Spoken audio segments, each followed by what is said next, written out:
Todo mundo conhece o vermelho da Ferrari e o laranja da McLaren.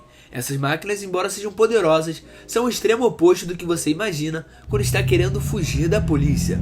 Por mais absurdo que isso pareça, hoje vamos falar de alguns carros que conseguem equilibrar perfeitamente aceleração e discrição.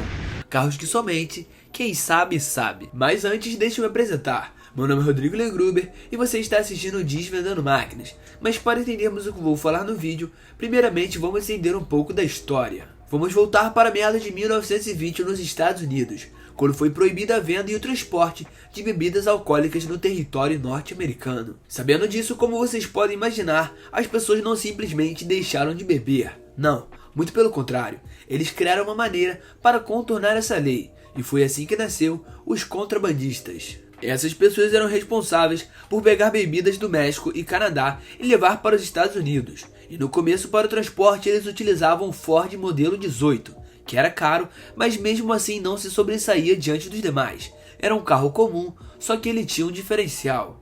Ele era muito parecido com o Ford modelo B, utilizado pela polícia, só que tinha um porém. O carro utilizado pela polícia contava com um motor de 4 cilindros em linha, que batia no máximo 50 cavalos de potência.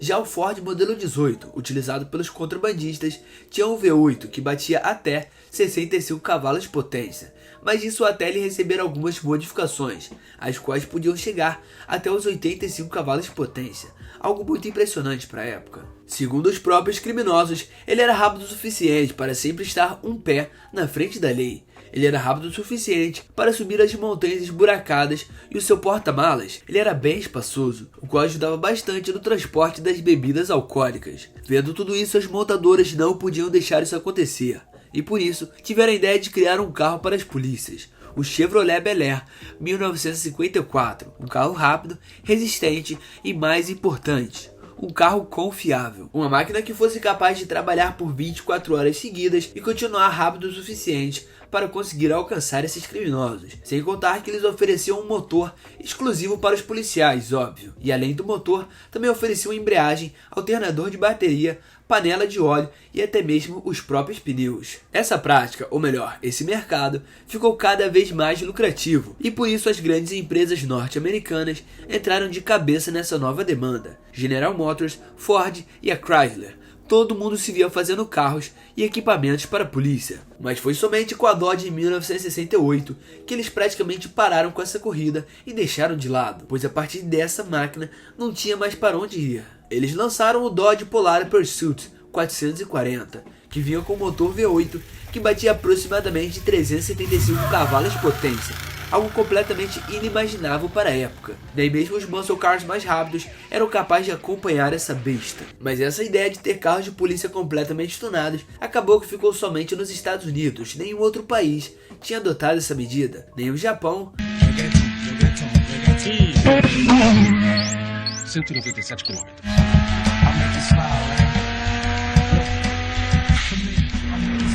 É isso? Os carros da polícia aqui são regulados na fábrica. Você pode fazer mais do que 180 por hora. Eles não te pegam.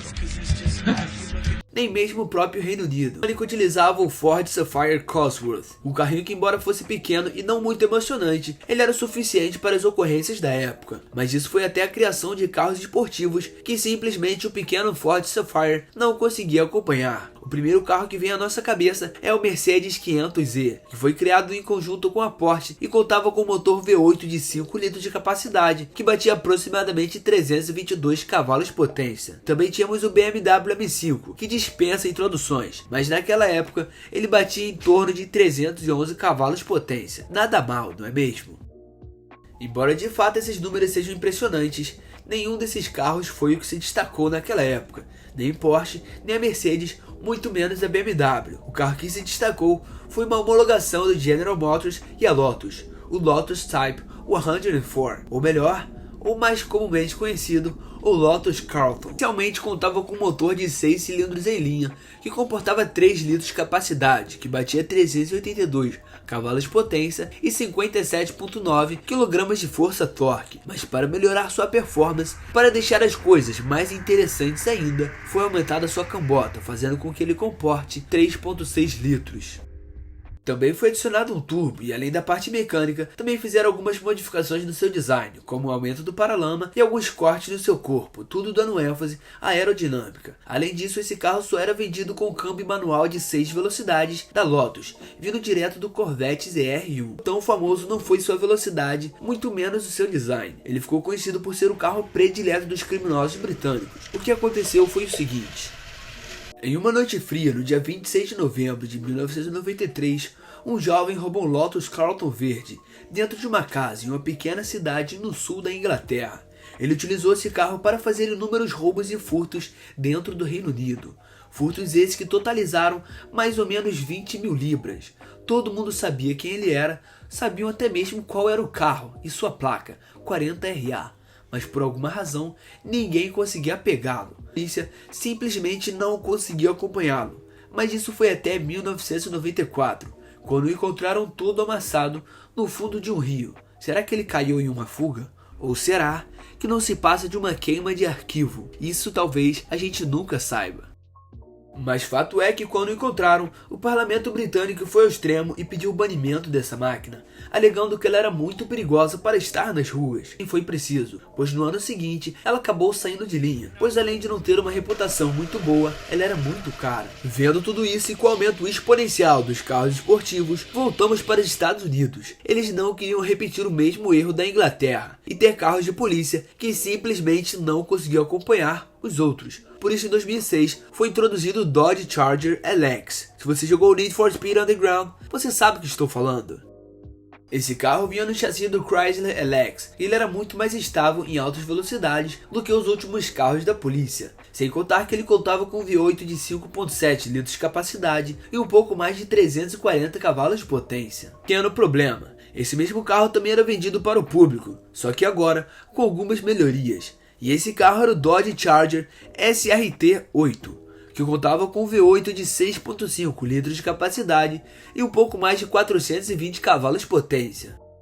Ele virou uma febre nos Estados Unidos e, por não ser tão caro, todo mundo tinha, ou pelo menos queria, uma dessas máquinas. E esse é o problema. Não demorou até que ele entrou no radar das pessoas mal intencionadas, e por mais bonito e rápido que ele seja, os seus primeiros modelos simplesmente não contavam com nenhum sistema antifurto, o qual facilitava muito qualquer bandidinho meia boca de entrar nessa máquina e fazer muito bem o que ele quiser. Entrar por razões óbvias, mas fato é que depois que perceberam esse padrão, a marca acabou criando um sistema antifurto, o qual só deixava o carro ligar com o correspondente codificado na chave, o qual mesmo que você abrisse, deveria ter algum dispositivo para de fato ligar a máquina. Mas não demorou até que os bandidos começaram a andar com computadores para tentar descobrir as senhas e burlar esse sistema. Mas de qualquer forma ele se mostrou muito eficaz, pois diminuiu significativamente o número de furtos dessa máquina.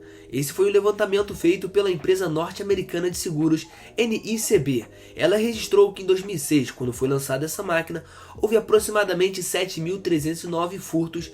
Já em 2008, quando foi implementado tal sistema, houve um pouco mais de 3.526. Os roubos era que, já que os criminosos estavam em um carro roubado, eles, quando eram pegos pela polícia, não simplesmente assumiam o erro e se entregavam. Muito pelo contrário, eles tentavam fugir a qualquer custo.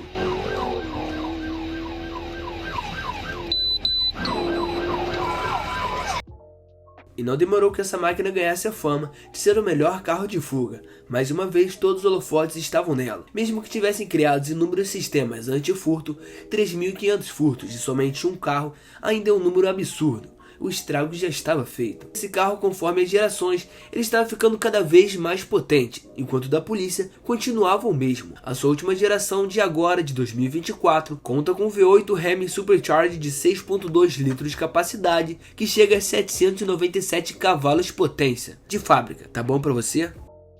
Enquanto isso, da polícia não batia 370 cavalos de potência. Era simplesmente uma competição muito desleal. Outro ponto para tornar esse carro um dos melhores para dar fuga era que ele se misturava muito bem com os carros da rua. Dodge relativamente é um carro comum lá nos Estados Unidos. Os Catpack, o Hellcat e o Red Eye são relativamente parecidos, só tem algumas mudanças pontuais, mudanças que em meio a uma perseguição comumente passam despercebidos. E é por isso que na atualidade esse carro é visto como um dos melhores para dar fuga na polícia. Não que eu esteja encorajando você a fazer isso, óbvio.